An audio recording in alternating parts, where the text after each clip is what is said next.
Hey guys, this is going to carry with another Guardian Tales video. So this is going to be a quick one. I'm just going to talk about the few updates that have come through here in Guardian Tales recently. So the first thing I want to say is be sure to claim your free gems.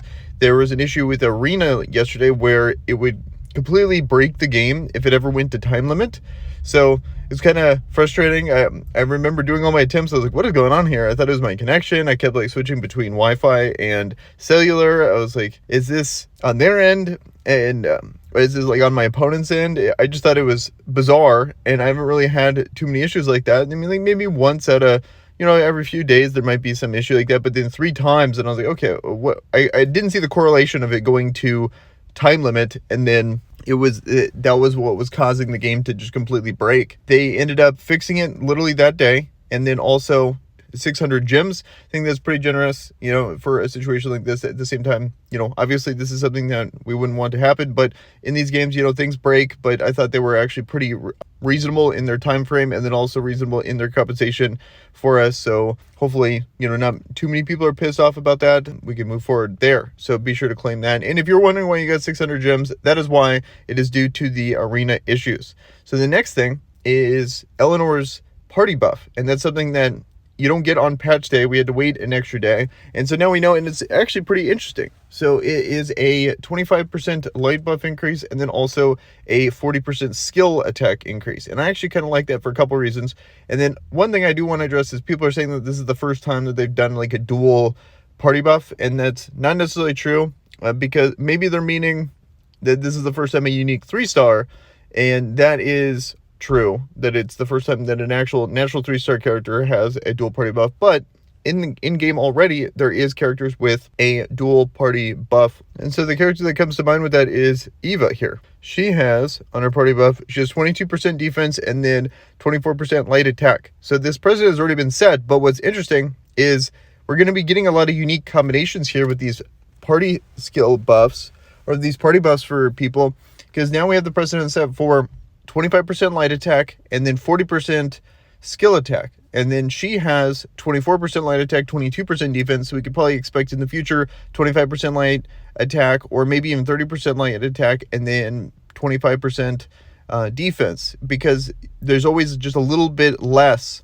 of a party buff on natural 2-stars versus their natural 3 counterparts. But we're going to see we're starting to get an idea of what the distribution is going to be on natural 3-star characters. And then there could be a lot of interesting potential mixes here that I think is going to allow a lot more diverse of a meta. It's going to allow a lot more team building opportunities, having this kind of mixture of both of 2 different, or potentially maybe in the future 3 different stat boosts. And I think that's kind of cool. And one thing I wanted to mention, because looking at her kit, she seems very tailored for in-game. I'm thinking like raiding at this point. Not sure if she's going to be that good in arena. Maybe she's going to be good in Coliseum, just kind of in areas in the game where she can just stand in, help DPS, and hopefully not get targeted.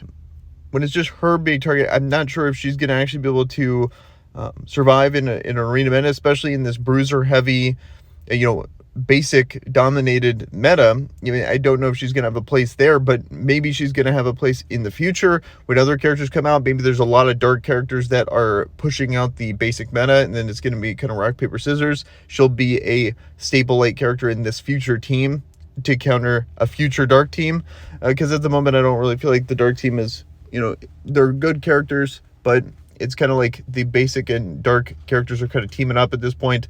Light's getting pushed out. What I am seeing in her kit is I'm seeing a lot of raid potential. A ton of damage there. I'm expecting her to be a staple raid character if I had to guess now. And then what I think is kind of cool is the splitting of the light attack plus the skill attack is going to make it to where you can really splash in, or you could use Mayriel's cushion, and I think that's going to increase damage a ton, because before you're getting diminishing returns by having so much of it on skill attack, and then at 35% it just wasn't adding up. The elemental boost was more, whereas now you're getting a little bit of elemental, a little bit of skill attack, so having Mayriel cushion on everyone is going to actually be a DPS increase.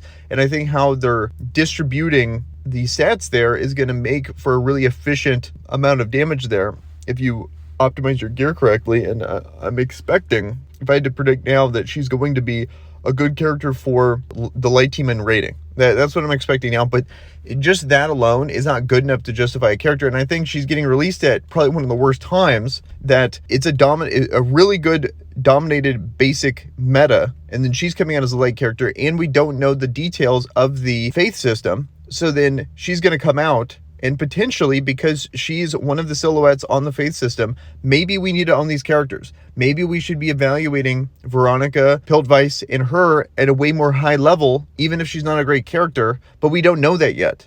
And that's the frustrating thing about this, is that she's going to come out at a time where the meta is not favored for her. Then we're going to be like, okay, she's not worth pulling because she's really only good in raids, and she just gets crushed by all the current basic teams. But she is part of the faith system, and then the faith system comes out, and then sure enough, she's absolutely needed for it, and then everyone's screwed because she came out at a time when basic was dominating the meta, and no one really wanted to pull for her then, but then faith system comes out, and then everyone was like, oh, why didn't I pull for her? Because we absolutely need her for the faith system. That's something that is not confirmed at all. No one really knows what the faith system is at the moment. There's no leaks. There's no anything official. But I do want to put that out there because, you know, that's going to really bum a lot of people out that they missed out on her if the faith system turns out to actually need these characters. We don't know that yet. Maybe it's just its own separate currency that absolutely has nothing to do with these heroes. But I figure that they're actually associating characters that are already existing in game with this system, that it probably does matter. So that's why I'm going to bring that up. But I'm going to end the video here, guys. Let me know in the comments below what you guys think about this, especially when it comes to the face system. Are you guys going to be pulling just to make sure? Are you guys going to dodge this character because she doesn't look like she fits in the current meta? I'm really curious of what you guys have to say about this. And with that, guys, I'm out. Peace.